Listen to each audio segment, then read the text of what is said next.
Today we're talking about print and early knowledge and emerging interest.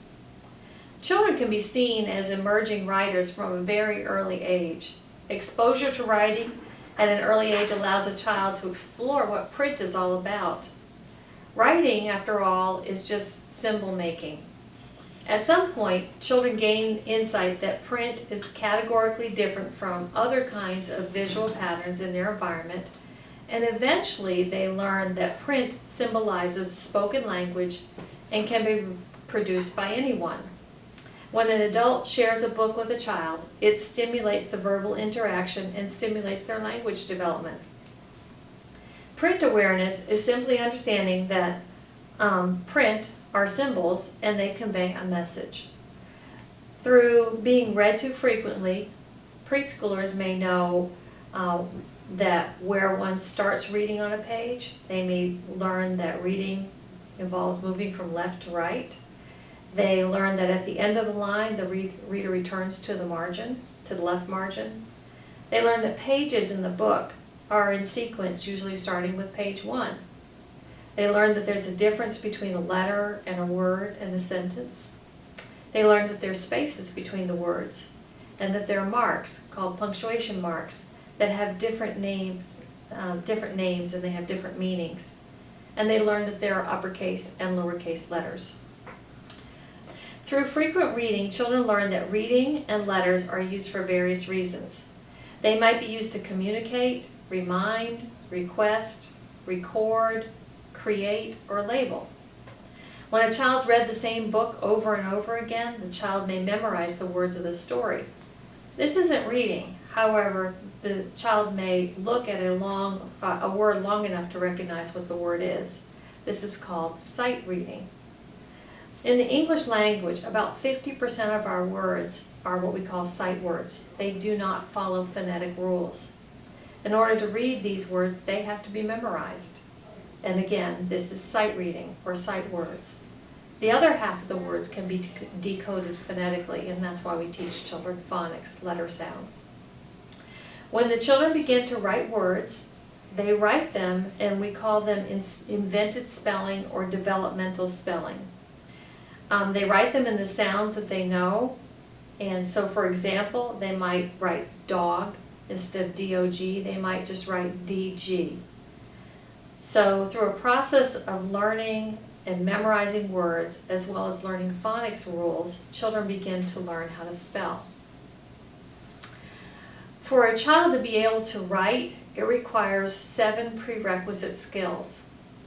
These are small muscle development and coordination, eye-hand coordination, the ability to hold writing tools properly, the ability to perform basic strokes such as circles and lines, letter perception, and orientation to printed language, which includes the desire to write and communicate, and including the child's enjoyment of writing his or her own name, also left to right understanding.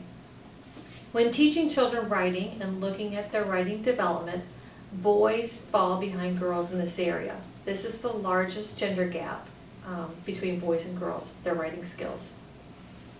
Teachers, especially early childhood teachers, need to find books of interest for young boys, which might include something that's ridiculous or goofy.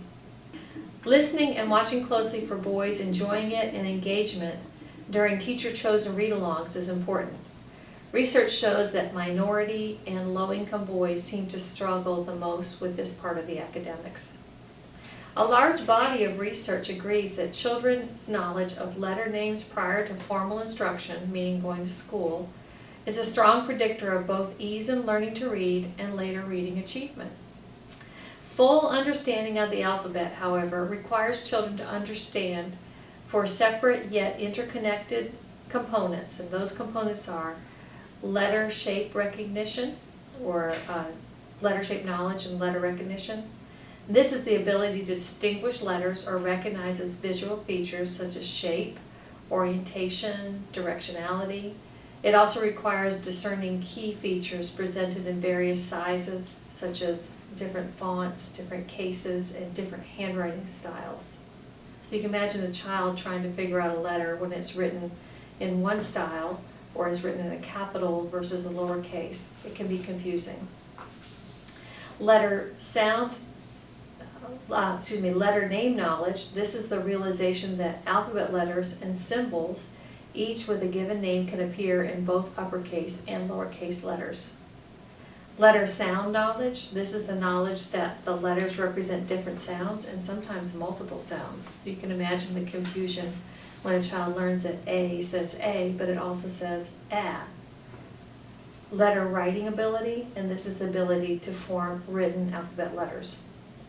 The ABCs can be developmentally appropriate in a print-rich classroom environment. This print-rich classroom environment might include books, charts, labels, children's printed names, and other functional daily use of print in the early childhood classroom. Teachers can use activities such as name of the day, alphabet letter sorting games, alphabet chart games, or designing games with the alphabet in mind. Using print in a print-rich environment and using lots of reading, exposing children to vocabulary will help children see and hear patterns in letters and words. This print-rich environment, this print-rich classroom will also have lots of materials for children to use. They'll have access to drawing utensils such as magic markers, chalk, pencil, crayons, paintbrushes, etc., as well as lots of material to write on. So that might include paper with lines, without lines, chart paper, construction paper, paper to paint on, easels, chalkboard, things like that. It'll also have a display area for children's work, bulletin boards showing information, signs, things like that, written print within the classroom. A writing center is also important in the print-rich classroom. It's a place for children to explore and just begin to work with print. One day it might look like a journalist's office. One day it might look like a Hallmark card store, or another day it might look like a post office. So when you begin to teach print to children, you need to see what the local school district is using for their penmanship. There are different kinds and they vary greatly. For example, Zahner Bloser is also a print form that is very up and down, straight up and down, kind of block. And then there's Danilian, which is almost like cursive. They're both quote unquote print and a style, but they're very different from each other.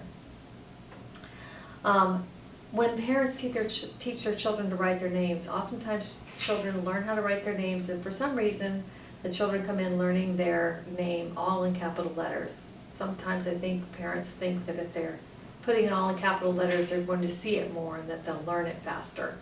So sometimes that requires a little bit of retraining for the child.